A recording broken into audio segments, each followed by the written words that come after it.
Oke, bismillahirrahmanirrahim.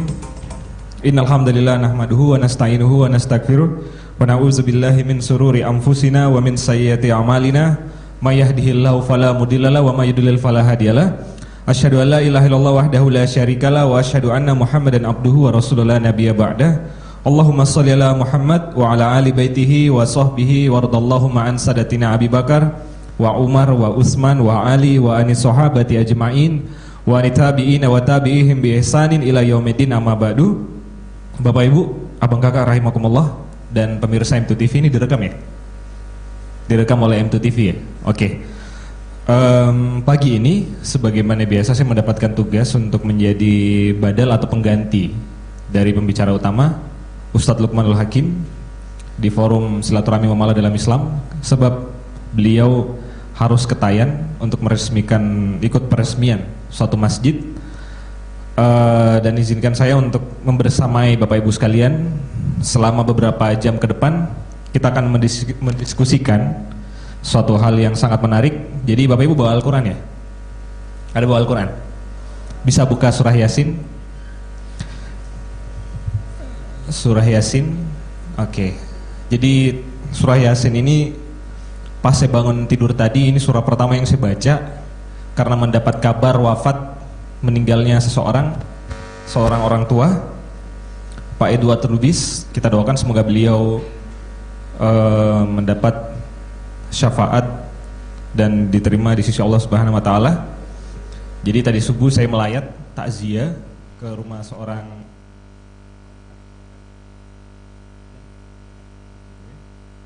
Jadi Bapak Ibu sekalian, surah Yasin adalah salah satu surah yang sangat populer di masyarakat kita, benar gak? Paling sering mungkin kita baca tiap malam Jumat, ya. Terus juga ada yang menyatakan bahwasanya surah Yasin ini adalah jantungnya Al-Quran.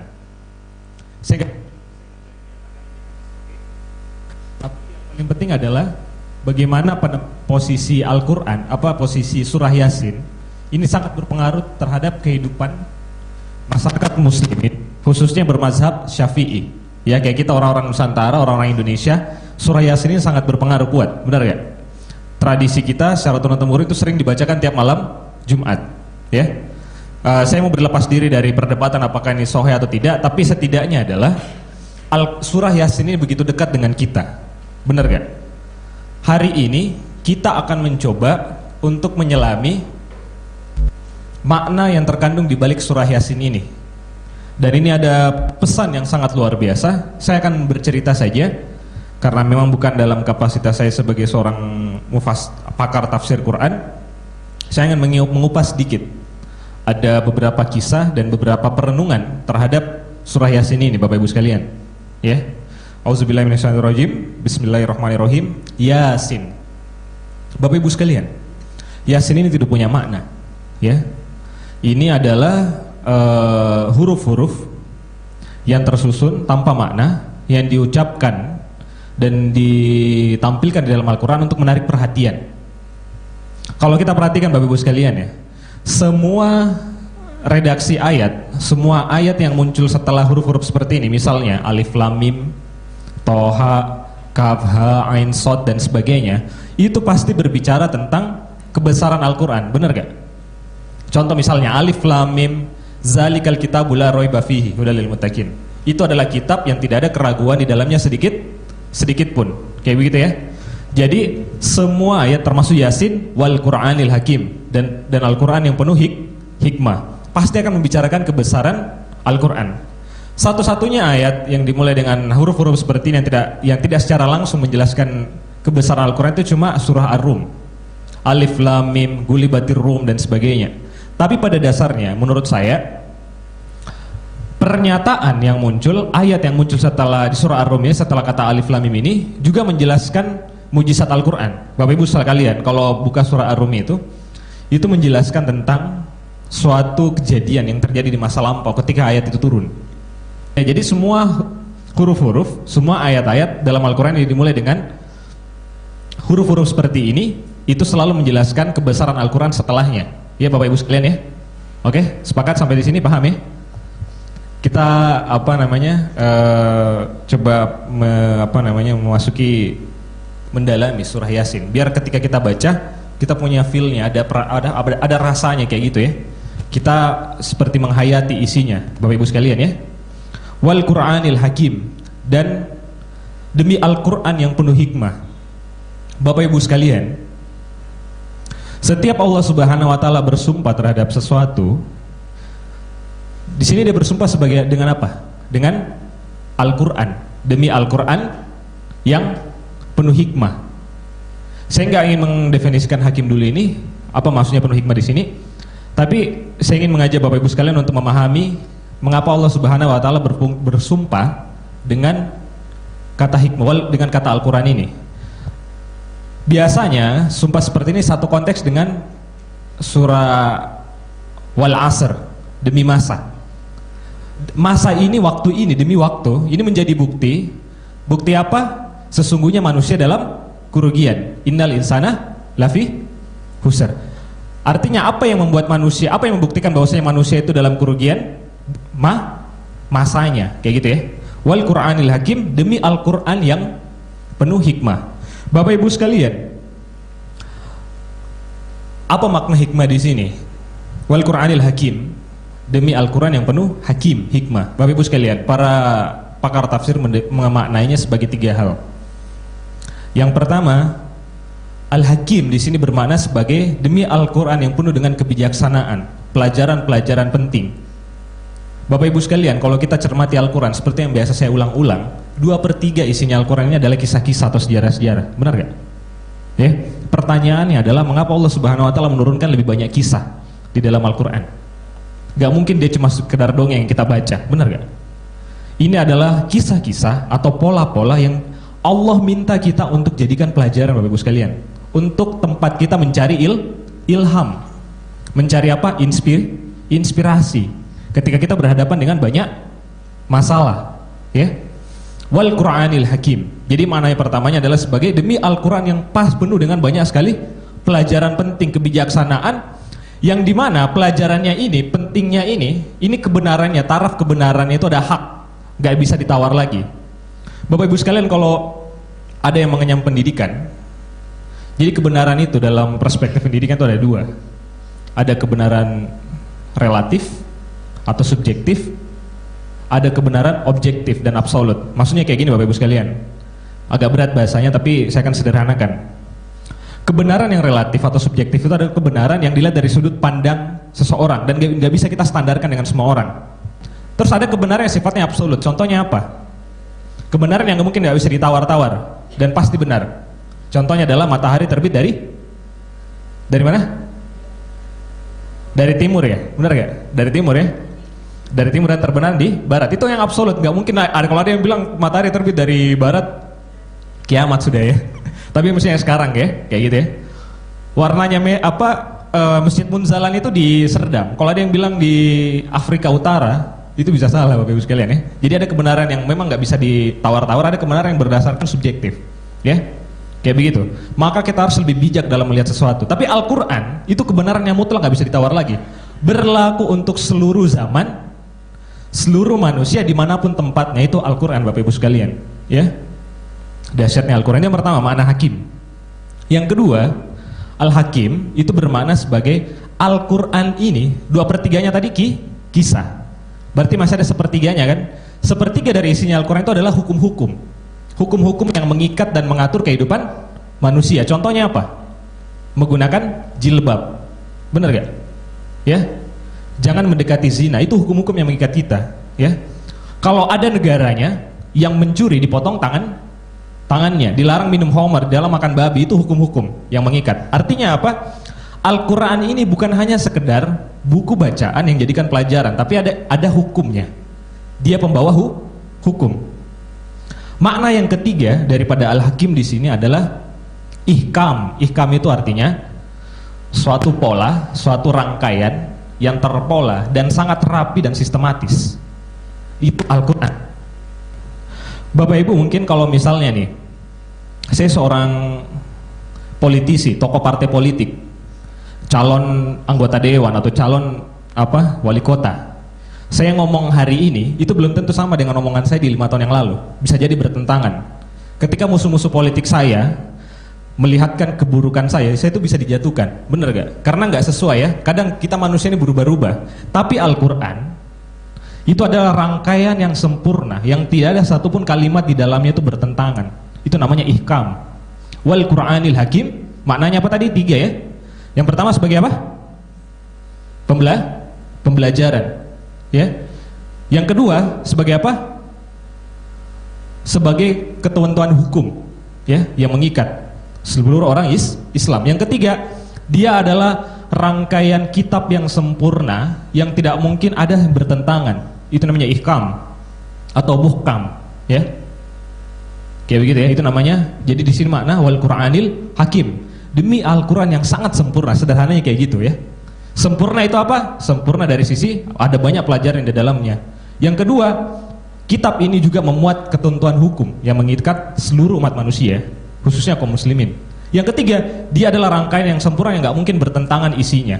Satu rangkaian sempurna yang indah sekali, tibyanan, solusi atau obat dari segala permasalahan. Ini Al-Quran, subhanallah. Ini agak panjang kita jelaskan. Jadi ketika Bapak Ibu sekalian sudah baca ayat ini, itu dapat feel-nya, dapat rasanya. Wal Qur'anil Hakim. Jadi ketika baca surah Yasin, itu bisa langsung connect-nya ke 3 hal itu. Benar gak Bapak Ibu sekalian?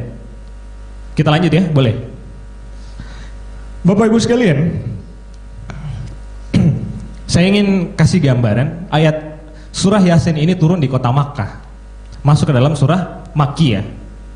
Ayatnya sekitar berapa ayat? 82 ya? 83 ayat. Dikisahkan ketika surah ini turun, Rasulullah itu sedang membaca surah As-Sajdah. Ketika dia membaca surah As-Sajdah, ini sedang dalam fase atau puncak-puncak ketika Rasul itu mendapat banyak intimidasi. Jadi Rasulullah mengulang membaca surah As-Sajdah dengan sangat keras.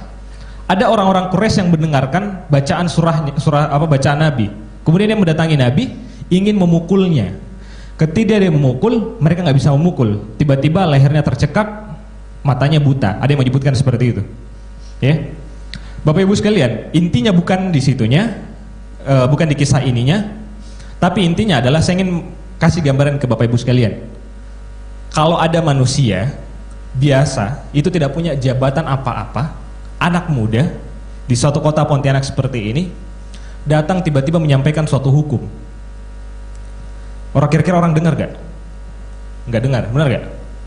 Kalau seorang ustadz mewajibkan Bapak Ibu sekalian, mewajibkan seluruh masyarakat kota Pontianak pakai kerudung, pakai jilbab, pasti ada penentangan. Jatuh-jatuhnya cuma seruan saja, benar gak? Pasti nggak ditaati. Beda kalau Pak Wali Kota yang ngomong, seluruh sekolah wajib berkerudung, pasti seluruh PNS, seluruh sekolah itu pasti berjilbab.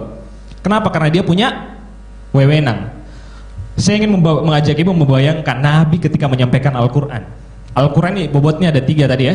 Pertama sebagai pelajaran, yang kedua sebagai pembawa hukum.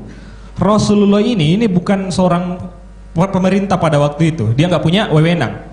Ketika dia menyampaikan hukum, orang pasti akan mencemooh, benar gak? Akan menghinakan dia. Jadi Nabi ini ketika menyampaikan dakwanya, dia itu sering dihina, berulang-ulang dikatakan gila. Bapak Ibu sekalian, kalau saya misalnya itu hidup di satu lingkungan masyarakat, orang mengatakan kamu pembohong, satu orang yang bilang, mungkin saya masih nggak percaya. Kemudian saya bertemu lagi dengan saudara saya dikatakan kamu pembohong. Kemudian saya bertemu lagi dengan teman saya, kamu pembohong. Berulang-ulang kali orang mengatakan ini, kira-kira ini terganggu gak cara berpikir kita? Oh, orang ngecap saya pembohong, berarti saya pembohong, benar gak? Ngaruh gak? Rasulullah itu dikatakan gila Bapak Ibu sekalian, dikata pendusta dan sebagainya, tekanan mental, berulang-ulang. Seperti seluruh dunia mengatakan dia seperti itu, ya, kecuali orang-orang terdekatnya. Tapi itu nggak cukup, karena di mana-mana ketika dia menyampaikan, orang langsung menolaknya, menghinakannya, kayak begitu ya. Itu yang dirasakan oleh seorang Nabi, ya. Ini bebannya berat. Akhirnya apa? Allah Subhanahu Wa Taala mendegahkan kedudukan Nabi. Biasanya kalau kita dikatakan kita menyampaikan suatu kebenaran, lalu seluruh dunia mengatakan kita pembohong, kita butuh apa? Kita butuh pengakuan kalau kita orang benar. Kita butuh pengakuan bahwasanya kita seorang nabi. Apa ayatnya? Innaka laminal mursalin. Sesungguhnya engkau adalah salah seorang daripada rasul-rasul. Bapak Ibu sekalian, saya ingin ajak Bapak Ibu sekalian untuk merenungkan ayat ini. Inna, ini penegasan, harfun taukid. Inna kalaminal. La di sini juga penegasan, dua kali ditegaskan. Sesungguhnya engkau sungguh-sungguh adalah seorang yang diutus. Bapak Ibu sekalian, di sini bahasanya mursal. Mursal di sini adalah fi'il majhul. Fi'il majhul itu artinya objek, artinya orang yang diutus. Kalau misalnya cuma sekedar pembawa pesan, misalnya nih Pak Lutfi nitip ke saya pesan, mungkin nggak pesannya saya tambah-tambahi? Sangat mungkin ya. Maka ada anekdot di masyarakat kita yang menyatakan kalau kita nitip omongan itu pasti bertambah. Kalau kita nitip duit bisa berkurang kayak gitu ya. Tapi Rasulullah ini dalam posisi apa? Dia diutus. Diutus untuk apa? Untuk menyampaikan pesan. Artinya apa? Ada orang yang mengutusnya. Inna kalaminal mursalin. Bapak Ibu sekalian, kalau Bapak Ibu sekalian misalnya menyampaikan suatu hal, misalnya Bapak Ibu kerja di suatu tempat yang dimana suap itu sudah biasa. Ya, kemudian Bapak Ibu menyatakan haram suap, nggak boleh suap, tapi semua orang itu menekan Bapak Ibu, diintimidasi lah, diancam lah, mau dibunuh lah, dikerasin lah, pasti Ibu bakal mental juga kan, benar gak? Tempat saya bukan di sini, kita pasti akan pindah. Bayangkan Nabi, Bapak Ibu sekalian, beliau menyampaikan satu pesan, tiap hari mendapatkan tekanan. Semakin dia sampaikan, semakin besar tekanannya, semakin banyak orang yang mengusuhinya. Pasti dia bukan orang sembarangan orang, benar gak? Ada nggak orang mau kayak begini? Kita belum tentu ya. Kita menyampaikan kebenaran di suatu tempat nih, misalnya tempat nih pusat narkoba gitu ya, pusat orang minum-minum. Tiap hari kita ngomong nggak boleh minum, nggak boleh pakai narkoba, tapi semua orang intimidasi kita. Kita ditemu di jalan dipukulin gitu ya, kita dilempari kotoran. Pasti kita punya batas kesabaran, bener gak? Tapi Nabi itu menyampaikan terus gitu. Semakin dia sampaikan semakin besar masalahnya, semakin dia sampaikan makin banyak yang musuhi. Pasti dia bukan orang sembarangan. Ada yang utus, ada kekuatan di belakangnya yang membuat dia tetap di situ, kan? Pasti kayak begitu arah berpikirnya, benar gak? Inna kalaminal mursalin. Beliau dikuatkan kembali. Bang En sudah datang, tafadhol Bang En. Silakan. Oke. Terus yang ketiga, mursalin, ini jamaah Bapak Ibu sekalian. Sesungguhnya engkau adalah salah seorang dari diantara utusan-utusan. Artinya apa? Allah Subhanahu Wa Taala biasanya nih kalau kita menyampaikan satu pesan, kita dijatuhkan orang, kita butuh yang pertama apa? Penguatan, pengakuan. Yang kedua, kita butuh teman Bapak Ibu sekalian, bener gak? Kalau kita sendiri, kita jalan nih, kemudian ada orang yang berusaha membelokkan kita dari jalan kita, diintimidasi. Kalau kita sendiri kita nggak berani, bener gak? Kita berani kalau kita rame-rame. Di ayat ini Allah sudah menuntaskan tuh, inna kalaminal mursalin, sesungguhnya engkau sungguh-sungguh bagian daripada banyak rasul-rasul. Artinya apa? Allah mengabarkan kepada Nabi bahwasanya sebelum engkau ya Muhammad ada rasul-rasul sebelumnya. Kuat gak kita? Mental kita jadi terangkat, benar gak? Kita punya kawan di belakang, ada teman-teman kita yang pernah mengalami hal yang sama. Kuat gak? Kita nggak sendirian ya. Jadi Al-Quran itu seperti menenangkan hati Nabi dengan ayat ini kalaminal mursalin. Ala sirotim mustaqim. Ala di sini bermakna yang berkomitmen berada di atas jalan yang lurus. Ala sirotim mustaqim. Bapak Ibu sekalian, kalau misalnya kita mau melewati satu jalan, mungkin nggak, berani nggak kita punya nyali? Nggak semua orang punya nyali merintis jalan, buka jalan kayak gitu. Ya, kebanyakan kita cenderung lebih suka melewati jalan yang pernah dilalui orang. Satu jalan yang pernah dilalui oleh orang sebelumnya. Al-Quran menjelaskan ini. Ala siratim mustaqim, sesungguhnya engkau berada di jalan yang lurus, yang dimana jalan ini udah pernah dilalui oleh orang-orang sebelummu. Rasul-rasul sebelummu udah pernah melewati jalan ini, kamu tinggal lewat aja gitu. Ya, gak usah takut. Karena kenapa Bapak Ibu sekalian? Kita ada banyak sekali godaan untuk membelokkan kita. Jangan lewat situ. Kita dihantam lah, suruh belok dan sebagainya. Kita butuh apa? Kita butuh keyakinan bahwasanya ada orang yang pernah melewati jalan ini. Ala siratim mustaqim. Ya gitu ya. Bapak Ibu sekalian, ada banyak sekali di dunia ini orang tuh mengaku-ngaku nabi, benar gak? Ya, banyak sekali agama-agama aneh di dunia ini ya. Ya, orang mengaku nabi. Bagaimana mereka menerima wahyu? Itu mirip-mirip kayak Rasulullah menerima wahyu. Rasulullah menerima wahyu di mana? Di gua ya, di gelap-gelap kayak gitu ya. Ketika dia menyendiri. Sekarang Bapak Ibu sekalian, kalau ada manusia nih, Ahmad Musadik misalnya ya, kemarin yang mengaku nabi, atau dari Jombang ada yang mengaku nabi, dia menyepi gitu ya. Beruzlah gitu kan di pegunungan, terus tiba-tiba mengaku mendapatkan wahyu, kan sama dengan Muhammad, benar gak? Ya, tapi apa? Dia buat jalan seorang gitu ya, belum ada yang dilalui jalan itu. Artinya apa? Di jalan sesat gitu ya, karena nggak pernah ada orang yang melalui sebelumnya. Siddhartha Gautama misalnya, dia mendapat pencerahan gitu. Kan sama juga ceritanya dengan Nabi kan? Cara proses mendapat wahyu. Ataupun Nabi Musa. Nabi Musa itu mendapat wahyu gimana caranya? Ada suara yang muncul di bukit apa? Tursina. Tiba-tiba muncul api. Bayangkan kalau Bapak Ibu dalam kondisi kayak gitu, terus mengaku sebagai Nabi, pasti ada yang mengatakan Bapak Ibu sesat, ya? Karena memang nggak ada yang melalui jalan itu sebelumnya, ya. Artinya apa? Nabi ini dikuatkan bahwasanya engkau tidak sesat karena kamu berada yang lurus, karena sudah pernah dilalui oleh nabi-nabi sebelumnya. Begini jalan Nabi, ala siratim mustaqim. Tanzil al-azizir rahim. Bapak Ibu sekalian, tanzil ini kalau dalam ungkapan bahasa Arab itu penyampaian yang tegas. Artinya apa? Ini wahyu yang sungguh diturunkan dari langit. Tanzil artinya apa?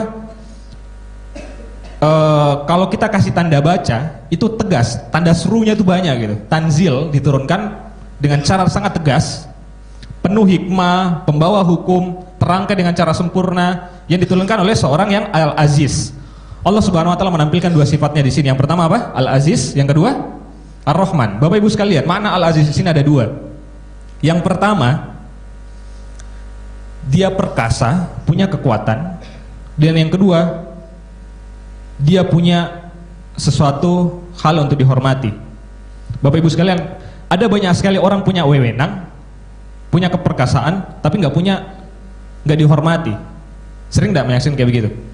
Orang punya jabatan, dia bisa memberikan hukum, menetapkan hukum, tapi nggak punya wibawa, sehingga tidak dihormati. Ya, Al-Aziz maknanya dia punya wewenang dan dia juga punya wibawa, sesuatu yang harus dihormati, itu Al-Aziz. Artinya apa? Allah SWT menampilkan sifatnya yang sempurna, bahwasanya di samping Allah SWT punya wewenang, dia juga punya wibawa untuk dihormati. Al-Aziz itu maknanya Al-Aziz. Ar-Rahim, maha penyayang. Tanzil Aziz Rahim. Bapak Ibu sekalian, Allah Subhanahu wa taala menyebutkan makna Ar-Rahim ini untuk menyampaikan cintanya kepada kita dengan jalan mengutus siapa? Wa ma arsalnaka illa rahmatan lil alamin. Di surah Al-Anbiya dijelaskan bahwasanya Rasulullah diutus sebagai rahmat bagi alam semesta.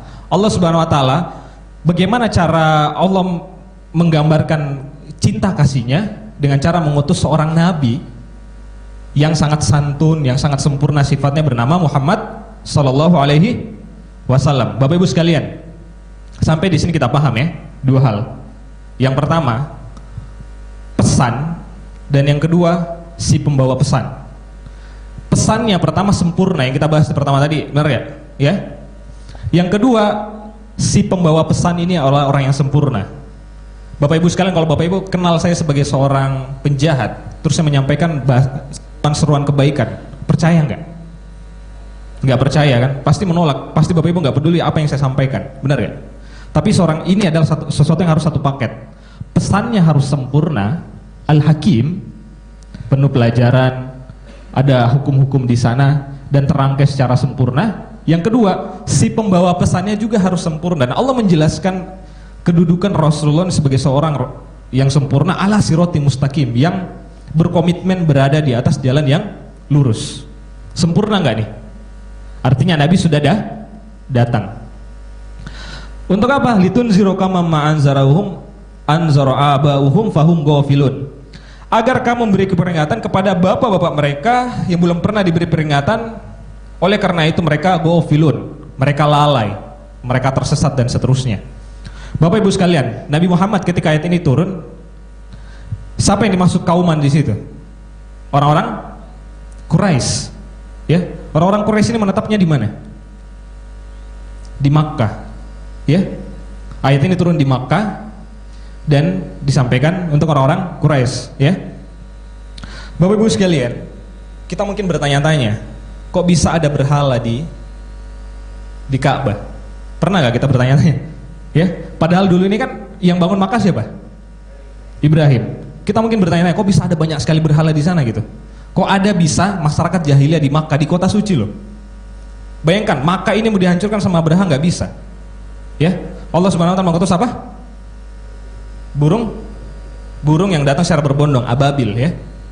Ababil artinya datang secara berbondong-bondong, berbaris-baris kayak begitu. Bapak Ibu mau tahu sejarahnya kenapa bisa ada berhala di Ka'bah? Mau ya? Ini jadi pengetahuan. Dan ini penting sekali Bapak Ibu sekalian, karena ini kisah yang akan terus berulang kayak begitu. Rentang Nabi Isa dengan Nabi Muhammad itu disebut dengan masa apa? Masa fatroh. Masa fatroh itu adalah masa kekosongan wahyu. Tidak ada lagi nabi, belum ada nabi setelah itu. Jadi nabi ini, Rasulullah ini penutup daripada nabi-nabi sebelumnya. Dalam masa fatroh ini, agama orang apa Bapak Ibu sekalian? Agama yang disampaikan siapa nabi terakhir? Nabi Isa alaihissalam, yang mendominasi waktu itu ya. Dakwanya Nabi Isa. Tapi untuk Makkah itu dakwanya apa? Nabi Ibrahim. Artinya apa? Nabi Ibrahim dan Nabi Isa ini sama ya, satu garis ya, sama-sama utusan Allah. Kira-kira ajarannya sama nggak? Sama. Di zaman itu ada seorang laki-laki soleh, pinter, kuat, bijaksana, kaya raya dan sebagainya, namanya Amr bin Luhai. Amr bin Luhai ini orang soleh Bapak Ibu sekalian, dan dia sangat dituakan, sangat bijaksana, banyak pendapat kepada beliau di Makkah. Dia seorang pengikut Nabi Ibrahim, pengikut yang kesekian. Suatu ketika Amr bin Luhai ini melakukan perjalanan ke suatu pusat peradaban saat itu, suatu kota besar yang ada di Syria, ya, Suriah sekarang, ya. Beliau berjalan ke sana dan melihat kemajuan peradabannya, bangunannya tinggi-tinggi. Biasa kan kalau kita keluar negeri ya, itu kita takjub, benar gak Bapak Ibu sekalian? Kagum ya, kita suka puji-puji orang luar negeri kan, hebat ya. Kalau ada orang Jepang kita langsung ngecun gitu ya, benar gak? Kita kayak merasa lemah, hebat sekali orang ini kan. Dia datang ke negeri itu dan dia takjub pada kemajuan peradabannya. Amr bin Luhai takjub kepada kebesaran negeri Syria, dan mereka bertanya-tanya, Tuhan mereka siapa? Tuhan mereka sama Allah. Tapi yang berbeda adalah cara mereka menyembah. Orang-orang Syria pada waktu itu menggunakan wasilah yang namanya berhala untuk menuju Allah. Karena kenapa? Bagi mereka kita nggak bisa langsung menuju Allah, harus ada perantaranya. Perantaranya ini mereka butuh yang namanya dewa-dewa, dewa bulan. Berhala pertama Hubal, dan inilah orang terlaknat yang pertama kali membawa tradisi kufur ke Makkah.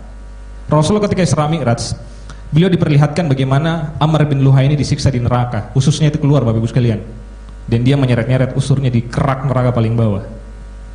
Ya, Al-Quran menyebutnya kafarun azim, orang yang kafir, yang sangat-sangat kafir gitu ya, karena dia membawa tradisi itu tadi, menyembah berhala ke Makkah. Bapak Ibu sekalian, dia tadinya apa? Orang soleh, ya, orang yang berilmu, sering menjadi rujukan orang-orang. Disitulah godaannya semakin tinggi. Iblis itu kalau mau menggoda manusia itu tidak setengah-setengah Bapak Ibu sekalian. Semua kawan-kawan iblis itu untuk menyesatkan manusia itu orang-orang strategis. Dan ini sudah diperlihatkan oleh Al-Quran. Musuh-musuh Musa, dia kalau iblis ini bersekongkol itu nggak tanggung. Dia bersekongkol dengan penguasa yang mengaku Tuhan Bapak Ibu sekalian. Ya, siapa itu? Fir'aun.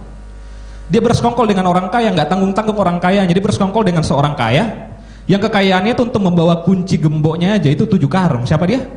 Korun. Kalau dia bersekongkol dengan panglima militer itu nggak tanggung-tanggung panglima militernya. Panglima militer yang bisa membangun teknologi hebat sekali pada masa itu, yang membangun piramida. Siapa namanya? Haman.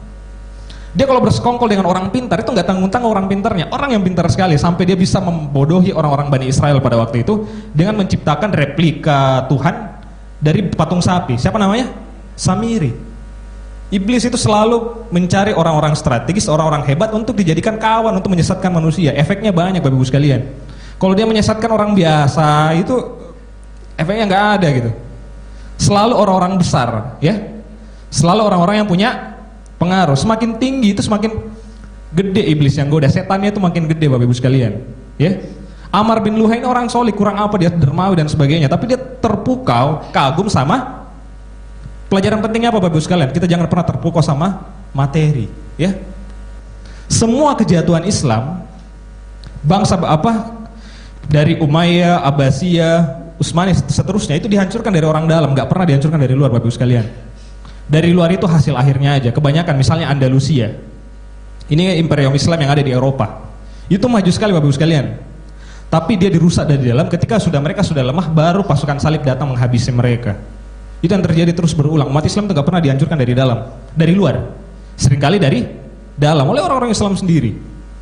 Ya, maka jangan pernah terpukau dengan gelar-gelar dan sebagainya. Itu apa? Insya Allah nanti akan diceritakan nih seorang, ini inti kisah kita pada hari ini, seorang laki-laki tidak punya gelar, tapi dia menjadi tokoh penting di surah Yasin dan diulang-ulang namanya. Dan subhanallah kalau kita baca mungkin menangis Bapak Ibu sekalian. Kita akan masuk kepada kisah beliau. Dia orang biasa, tidak disebut namanya, bukan lulusan mana, nggak disebut dia lulusan mana, lulusan Timur Tengah, Al-Azhar kah, apa gitu, nggak ada. Dia manusia biasa yang datang dari pinggiran kota Bapak Ibu sekalian. Dan ini akan menjadi inti kisah kita pada hari ini. Lanjut ya. Ya, saya terlalu bersemangat soalnya ini surah Yasin. Apa namanya? Penting kita baca biar dapat jiwa, soulnya gitu, feel-nya, dapat perasaannya. Laqad haqqal qawlu ala aktsarin fahum la yu'minun. Sesungguhnya telah pasti berlalu perkataan ketentuan Allah terhadap kebanyakan mereka karena mereka tidak beriman. Bapak Ibu sekalian, tadi saya bilang mereka ini adalah orang-orang yang lalai. Ya. Kenapa mereka lalai? Mereka menyembah Allah juga gitu, tapi mereka menggunakan wasilah perantara berhala-berhala untuk menyembah Allah, sehingga mereka lalai. Tidak ada yang kasih mereka peringatan kalau cara mereka itu salah. Ya.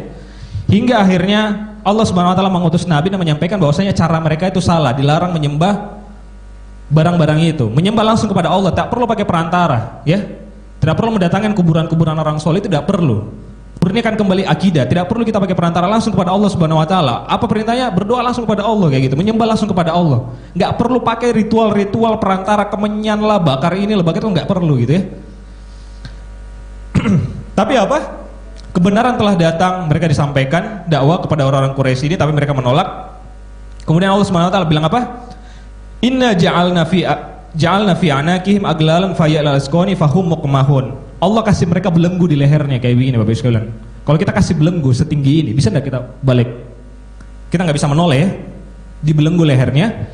Kemudian Allah jadikan di depan dan belakangnya dinding, wa ja'alna mim baini aydihim saddan wa min khalfihim saddan faksainahum fahum la yubsirun. Bapak Ibu sekalian, ada juga yang memaknai depan dan belakang ini sebagai belakang itu adalah sejarah, yang ke depan adalah perencanaan kita di masa yang akan datang. Orang yang sudah tersesat, bagaimana cara kita dapat petunjuk Bapak Ibu sekalian?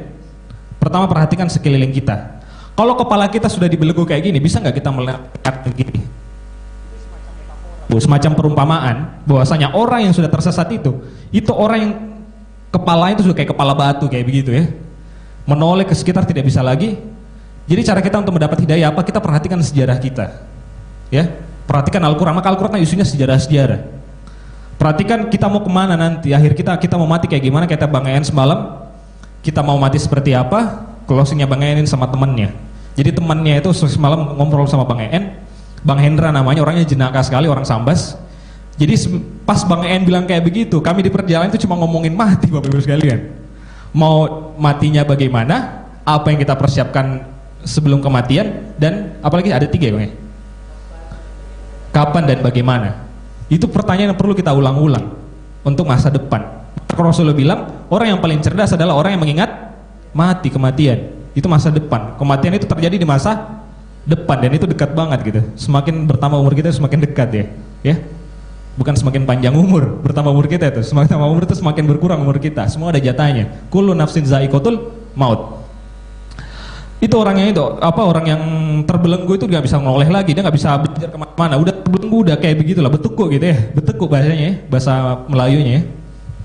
Terus wasawaun alaihim anzartum am lam tunzirhum la yu'minun, sama saja dikasih peringatan, tidak dikasih peringatan pasti sama saja. Innama tunziru man ittabazir wa hasyar rahmana bil ghaib fabashirhum bimaghfiratin wa ajrin karim. Bapak Ibu sekalian, umat ini digambarkan dikasih peringatan, tidak dikasih perintah sama saja. Tapi ada ayat setelahnya yang menggambarkan bahwasanya yang namanya dakwah itu tidak ada yang pernah sia-sia Bapak Ibu sekalian. Sekalipun kita menyampaikan dakwah kepada orang yang keras, kita nembaknya ke satu arah, itu bisa kena yang lain Bapak Ibu sekalian. Kita objek dakwanya ke orang ini, kalau sebelum ini, tapi karena kita terus melakukan berulang-ulang, pasti aja ada efeknya. Efeknya mungkin nggak kena dia, tapi orang di sekitar dia. Artinya apa?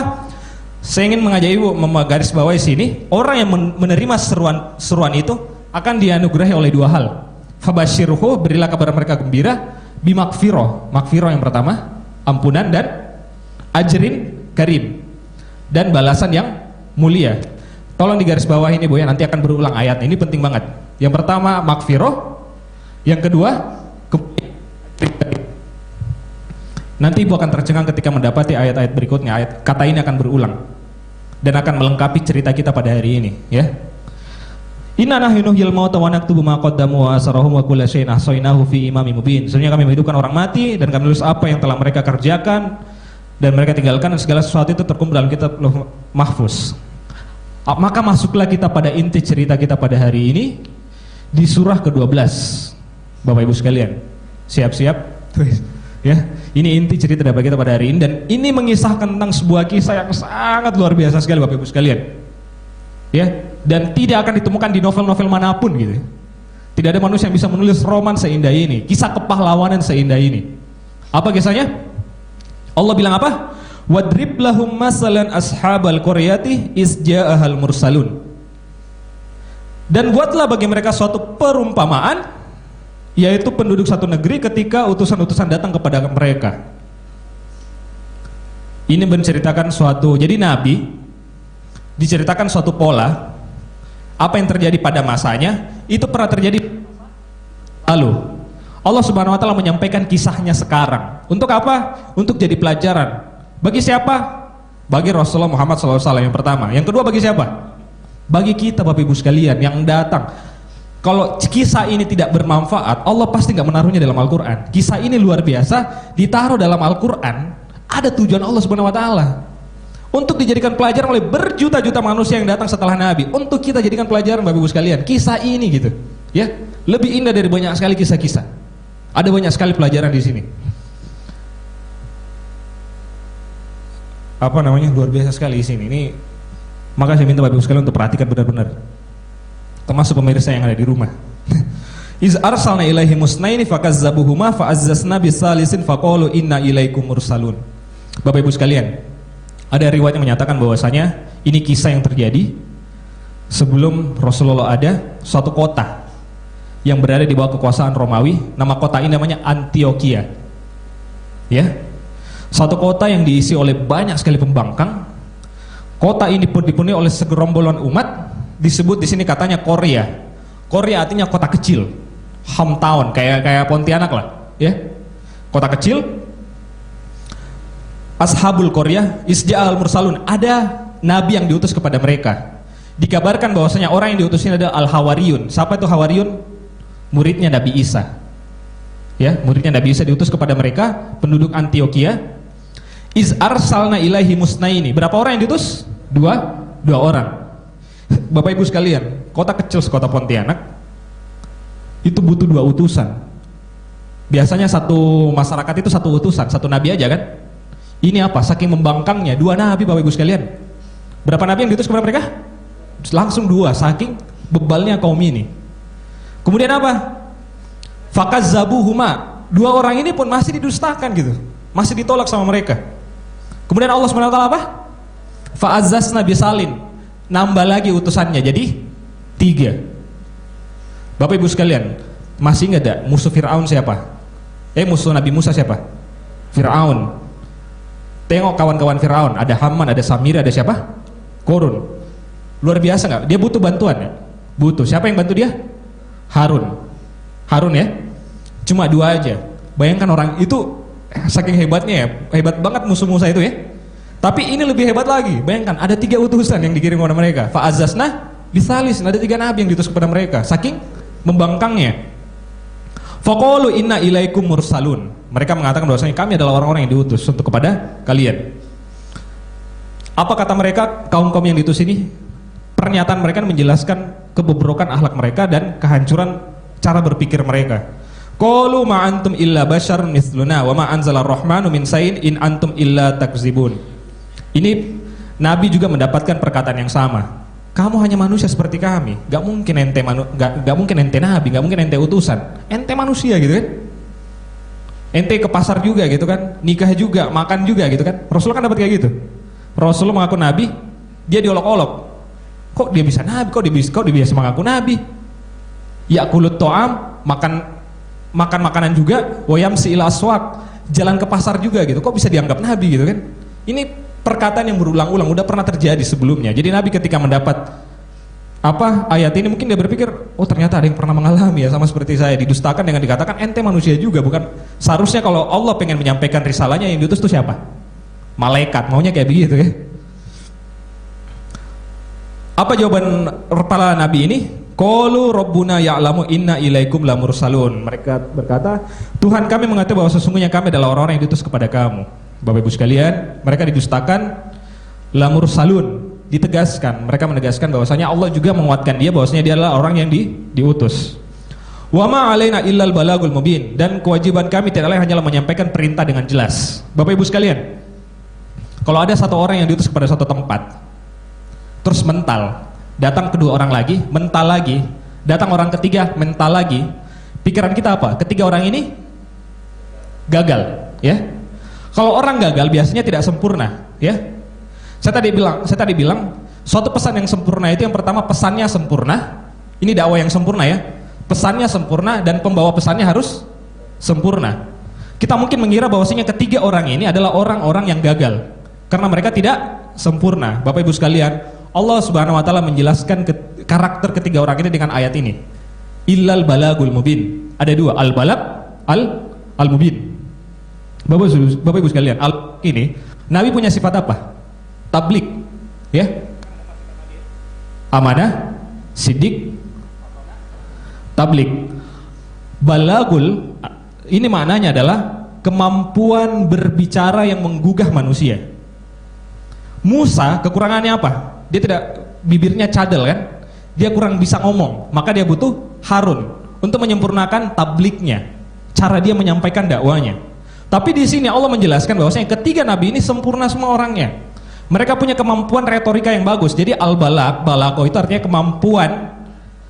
Jadi retorika itu kata Nabi, inna ba'dul balago la sihrun. Sesungguhnya sebagian retorika itu adalah sihir. Jadi kemampuan kita Nabi Rasul mengatakan adalah sihir. Sebagiannya adalah sihir. Enggak semua orang punya kemampuan bicara yang bagus, benar gak? Ya. Jadi itu diibaratkan seperti senjata. Cara ngomong, cara menyampaikan itu seperti senjata yang masuk ke sendi hati, mengobrak-obrak hati kita, kemudian kita tersadar kayak begitu, langsung klik gitu, oh kena sekali saya ini. Orang yang menyampaikan itu pasti punya yang namanya apa? Balago, kemampuan tablik, ya, bukan orang sembarangan. Bapak Ibu sekalian, ada banyak sekali pesan yang sesat di muka bumi ini, tapi karena yang menyampaikannya punya kemampuan balago yang bagus, orang bisa percaya. Contohnya apa? Hitler misalnya. Hitler, Bapak Ibu kalau ada yang kenal internet, silakan buka di YouTube, lihat dia ceramah itu kayak bagaimana. Dia itu bisa menggugah ribuan masyarakat Jerman, ratusan ribu masyarakat Jerman, sehingga mereka berani mati. Maka ada dulu partai yang namanya Nazi, itu berani mati, mereka invasi terus gitu kan. Itu karena dia punya kemampuan retorika yang bisa menggerakkan manusia sehingga orang berani mati. Itu namanya balago atau tablik. Ketiga nabi ini tuh punya sifat itu Bapak Ibu sekalian. Artinya apa? Mereka kurang apal lagi lah. Berarti yang membangkang yang bermasalah adalah umat ini gitu. Tapi balago yang bagus, cara penyampaian yang bagus itu perlu pesan yang sempurna. Al-mubin. Illal balagul mubin. Mubin ini artinya menggambarkan bahwasanya pesan mereka itu sempurna, benar, nggak salah, kayak begitu, ya. Jadi kebenaran ini perlu wajah. Benar gak Bapak Ibu sekalian? Kalau kebenaran nggak kita kasih pemanis wajah, dia susah diterima oleh masyarakat. Maka orang-orang yang menyampaikan kebenaran ini, di samping pesannya harus benar, dia juga harus punya kemampuan menyampaikan sehingga orang bisa paham. Bagaimana Al-Quran sebagai sesuatu yang berat ini kita sampaikan kepada orang biasa, siapapun dia, mulai dari cleaning service, presiden, dokter, insinyur, guru, itu harus paham semua gitu. Al-Quran seperti itu. Al-Balag, mereka adalah orang-orang yang punya dua sifat sempurna. Jadi artinya apa? Umat ini sangat membangkang. Utusannya sudah sempurna, jumlahnya banyak lagi, 3 gitu ya. Tapi mereka membangkang semua. Tengok bagaimana sih akhir dari kaum yang seperti ini. Ada akhirnya Bapak Ibu sekalian. Qalu inna tatayyarna bikum la illam tantahu lanarjumannakum wa la yamassannakum minna azabun alim. Coba perhatikan artinya Bapak Ibu sekalian yang bawa Al-Quran terjemahan. Mereka menjawab, sesungguhnya kami bernasib malang karena kamu, karena utusan-utusan ini. Sesungguhnya jika kamu tidak berhenti dari menyeru kami, niscaya kami akan lanarjumannakum, artinya merajam, melempari sampai mati. Wala yamassannakum, dan kami pasti akan menyiksa kalian min azabun alim. Di sini mereka menyampaikan dengan penekanan. Lanarjumannakum, kami pasti akan merajam kalian. Artinya apa? Nabi ini diancam dengan ancaman intimidasi yang luar biasa. Diancam apa? Dibunuh, Bapak Ibu sekalian. Tapi sebelum ini pernyataan berikut menyatakan bahwasanya Nabi ini pembawa sial. Biasanya kalau kita kalah debat, kalah diskusi dengan orang, yang kita serang apanya? Orangnya, personnya. Kita nggak serang idenya. Tadi saya bilang bahwasanya ketiga Nabi ini penyampai pesan yang sempurna. Orang-orang ini itu kalah debat, Bapak Ibu sekalian. Mereka tidak punya alasan lagi untuk menolak Nabi ini. Tapi bagaimana cara mereka menolak? Saking membangkangnya, mereka menuduh Nabi ini sebagai pembawa sial. Kita kalau kalah dengan diskusi dengan orang, kita yang melakukan kesalahan nih, kemudian ada yang mengingatkan kita salah, kemudian kita itu tidak mau mengaku salah, dan ternyata kita udah nggak punya alasan lagi untuk membela diri. Senjata terakhir kita apa? Kita fitnah ini orang, kita hancurkan dirinya. Entah kita hina fisiknya, kita hina, intinya aneh-aneh lah kita tuduhkan. Ini yang dilakukan oleh kaum ini. Mereka menuduh bahwasanya ketiga Nabi ini adalah apa? Pembawa sial. Artinya apa? Pikiran mereka sudah hancur, Bapak Ibu sekalian. Mereka percaya tahayul, menuduh bahwasanya Nabi ini pembawa sial. Yang hebat di sini adalah pelajaran penting bagaimana ketiga orang ini menjawab tuduhan itu. Ini bisa jadi pelajaran kita ketika kita dituduh orang, difitnah orang. Apa jawabannya? Qalu ta'irukum ma'akum ain zukirtum bal antum qaumum musrifun. Ada berapa? Ada dua jawabannya. Jawabannya pertama, tuduhan kamu itu mengada-ngada. Artinya apa? Tuduhan kamu itu cuma sampai pada dirimu saja. Artinya apa? Itu tidak benar. Cerdas gak jawabannya? Misalnya nih, hei Fulan, ente ini pembawa sial. Si Fulan menjawab, oh iya ya, saya pembawa sial. Seperti tuduhanmu itu, maksudnya apa? Dia nggak menolak secara langsung, tapi dia mengatakan bahwasanya tuduhan itu hanya berhenti sampai pada dirimu saja. Artinya apa? Tuduhan itu terlontar dari dirimu saja dan hanya mengatakan tidak benar, kayak begitu ya. Qalu ta'irukum ma'akum, tuduhan itu bersamamu, tidak sampai ke saya, kayak begitu. Karena kamu sendiri, kamu sial itu karena kamu sendiri, bahasanya kayak begitu ya. Kamu sial karena kamu sendiri, bukan saya yang bawa sial, kayak begitu. Ain zukirtum bal antum kaum musrifun. Apakah jika aku memperingati kamu, memberi kamu peringatan, kamu adalah apa? Ain zukirtum, apakah jika aku beri peringatan, akan tetapi engkau adalah orang-orang yang melampaui batas. Apa ukuran dia melampaui batas? Dia menolak Nabi. Yang kedua, mereka menolak lalu mengancamnya. Yang ketiga, mereka apa? Menuduhnya sebagai pembawa sial. Ini yang paling inti daripada, dan sebentar lagi kisah ini akan berakhir dan kita akan mengakhiri porsi mas ya. Di ayat ke-20, datanglah orang ketiga.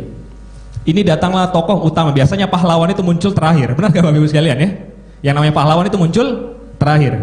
Dan pahlawan ini muncul di akhir-akhir. Tidak disebutkan namanya siapa, tidak disebutkan berasal dari mana, dia tidak disebutkan lulusan dari mana, tidak disebutkan berapa hartanya, tidak disebutkan semua. Apa jabatannya Allah tidak menyebutkan. Tapi Allah menyebutkan apa? Wajah amin aqsal madinati rajulun yas'a. Dan datanglah seseorang dari Aqsal Madinah, dari kota pinggiran yang jauh. Antioquia ini tadi disebut dengan Korea, Ashabal Korea. Tapi laki-laki ini datang dari mana? Aqsal Madinah, datang dari pinggiran yang jauh, kota yang jauh. Bapak Ibu sekalian, kira-kira mereka sama kota enggak? Beda kota ya, yang pertama. Yang kedua, mereka jauh. Yang ketiga adalah, tadi saya bilang apa? Kalau kita menyampaikan dakwah, sampaikan saja. Orang terima tidak terima, karena akan kena tempiasnya. Artinya apa? Kok ada satu orang yang mendengar? Tadi orang yang mendengar, fabashirhum dengan dua hal. Apa yang pertama? Bimakfiroh dan kemuliaan, ajrin karim. Bayangkan ada segelintir orang, ada satu orang yang mendengar dakwanya ketiga nabi ini. Ada 3 nabi menyampaikan dakwah di satu kota, berulang-ulang dia ditolak. 3 nabi ini sempurna, tapi ada satu orang dari pinggiran kota itu mendengar dakwanya. Ya, hebat banget dah. Artinya apa? Bapak Ibu sekalian, kalau menyampaikan kebaikan itu tidak usah tanggung. Bisa jadi itu kenanya di ujung sana, di kutub utara. Dan kalau mereka dapat seruan, itu pengaruhnya jauh lebih besar dibanding apapun. Dan ini yang terjadi Bapak Ibu sekalian. Orang ini kemudian menjadi trending topik, tema utama dalam surah Yasin, mengalahkan ketiga nabi ini. Datang dari pinggiran kota, satu-satunya yang menyeru, yang mendengar seruan ketiga nabi ini. Wajah min aqsal madinati rajulu yas'a. Sebagian mufassir, Ibnu Jarir menyebut bahwasanya orang ini namanya Habib Murri An-Najjar. Tapi nama tidak penting. Allah menyampaikan, Allah tidak sebutkan namanya. Tapi semua mufassir sepakat bahwasanya namanya Habib Murri An-Najjar, seorang tukang kayu Bapak Ibu sekalian. Ibrohnya apa? Bapak Ibu kalau pengen menjadi pahlawan di mata Allah Subhanahu wa taala, tidak perlu jadi pemain utama. Dia seorang pemain pembantu, pemain cadangan. Datangnya terakhir. Tapi dia menjadi tema utama, trending topik, diletakkan oleh Al-Qur'an Allah Subhanahu wa taala meletakkannya dalam Al-Qur'an. Dan diulang-ulang untuk kita baca Bapak Ibu sekalian. Mulia sekali orang ini. Subhanallah. Mau udah kayak beliau. Saya sampai merinding bacanya, keras subhanallah. Karena akhir dari orang ini sangat tragis, tapi luar biasa Allah Subhanahu wa taala menyampaikan rahasianya di surah Yasin ini gitu. Orang ini ya, Habib Murri An-Najjar, seorang tukang kayu, datang dari desa, dari pinggiran yang jauh, tidak pernah mendengarkan langsung dakwah dari 3 orang ini. Bapak Ibu sekalian, dia datang dalam keadaan apa? Wajah rajulun min aqsal madinati rajul yas'a. Yas'a, sa'i. Dengan cara apa? Berlari. Orang kalau berlari pakai onta enggak? Enggak mungkin, ya. Dia pakai apa? Jalan kaki Bapak Ibu sekalian. Dia tahu nih ada 3 orang nabi, dia dengar ya, ada orang ngomongkan ketiga nabi ini. Tiba-tiba isu ini makin menyebar. 2 orang dengar, 3 orang, 1 masyarakat dari keluarga-keluarga. Akhirnya pesan ini melintasi kampung itu, sampai ke kampungnya, langsung dia klik. Kemudian dia lari, orang ini pasti benar. Dan dia mendengar isu bahwasanya ketiga orang nabi ini mau dibunuh oleh penduduk itu. Habib Murri An-Najjar itu langsung ngeh kan, orang baik kok mau dibunuh gitu. Dia apa lari Bapak Ibu sekalian? Lari dari pinggiran kota yang jauh. Artinya apa? Dia cuma tukang kayu, nggak punya kuda, nggak punya keledai. Orang miskin, orang tidak ada kayak gitu ya. Tapi dia menjadi tokoh utama, dia lari, yas'a. Kemudian dia berlari dengan sangat bergegas sampai dia ngomong apa ke kaumnya?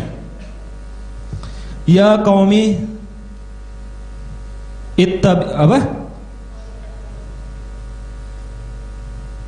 Qala ya qaumi ittabi'ul mursalin. Bapak Ibu sekalian, dia ngomong sama siapa? Habib Murri ini sama kaum pembangkang. Pembangkang ini dosanya apa? Pertama, mereka membangkang. Kedua, dia mendustakan nabi. Ketiga, mereka mau membunuh nabi. Bapak Ibu sekalian, sekarang kalau kita bertemu dengan orang penghina nabi, kita bilang apa? Langsung kita kafirkan. Tapi Al-Quran di sini mengajarkan apa? Dia sebut apa? Ya qaumi, wahai kaumku. Indah banget gak? Al-Quran mengajarkan apa? Gak langsung dibunuh, gak langsung digorok lehernya, gak langsung ditembak. Tapi dengan apa? Dia lari, ya qaumi, dengan bahasa cinta, subhanallah ya. Dia gak langsung mengafirkan, kalian ente semua kafir nih, berani bunuh nabi, berani mendustakan nabi, mau merajam mereka gitu kan. Kan kalau kita panas gitu, sumbunya pendek ya. Tapi dia mengatakan apa? Ya qaumi, wahai kaumku, ittabi'ul mursalin, ikutilah nabi-nabi ini. Subhanallah. Ini saya tuh Masya Allah ya. Ini menunjukkan akhlak orang ini tinggi banget ya. Kurang membangkang apalah kaum itu, benar gak? Ya, membangkangnya Masya Allah ya, luar biasa. 3 nabi enggak? Dan 3 nabi ini sempurna semua. Dan mereka menuduhnya sebagai pembawa sial, mau merajam dan menyiksanya. Tapi apa bahasa Habib Najjar? Ya qaumi, wahai kaumku. Artinya apa? Habib Najjar ini mencintai orang ini gitu, mencintai objek dakwahnya sebengis apapun orang-orang ini gitu. Ya qaumi ittabi'ul mursalin. Indah sekali kan seruannya kan? Artinya apa? Islam ini agama rahmatan lil alamin. Allah menunjukkan sifat ar-rahimnya di sini tadi. Dia mengutus nabi sebagai wujud kecintaannya gitu kan. Wa ma arsalnaka ila rahmatan lil alamin. Jadi wajah Islam itu adalah wajah yang penuh perdamaian. Tapi juga sekaligus punya izzah. Ya, punya kehormatan, harus dibela kayak gitu ya. Ada perempuan yang disingkap hijabnya, kita harus bela kayak gitu ya. Itu pernah terjadi zaman Nabi. Ada seorang wanita disingkap hijabnya, kemudian laki-laki yang bela, laki-laki ini meninggal. Beliau syahid. Ya. Ini Habib Najjar, Habib Muri bin Najjar. Beliau menjadi tokoh utama. Apa katanya? Ittabi'u man la yas'alukum ajron wa hum muhtadun. Ikutilah orang yang tidak minta balasan kepadamu. Orang ini nih, ketiga orang Nabi ini enggak minta apa-apa sama kaum ini. Wa hum muhtadun, dan mereka adalah orang yang mendapat petunjuk. Ajron, upah balasan ini jangan kita maknai sempit ya. Bapak Ibu sekalian, ketika Rasulullah mengutus sebelum Nabi ke Madinah, siapa yang diutus ke Madinah? Mus'ab bin Umair. Mus'ab bin Umair ini sebelum hijrah, beliau adalah seorang yang flamboyan. Tahu flamboyan? Orang yang suka bergaya, mewah, anak orang kaya di Makkah. Bajunya bagus.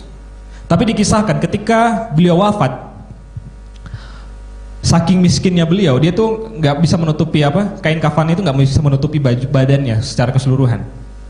Saking nggak ada lagi kain untuk menutupi beliau. Beliau meninggal di medan perang dan syahid.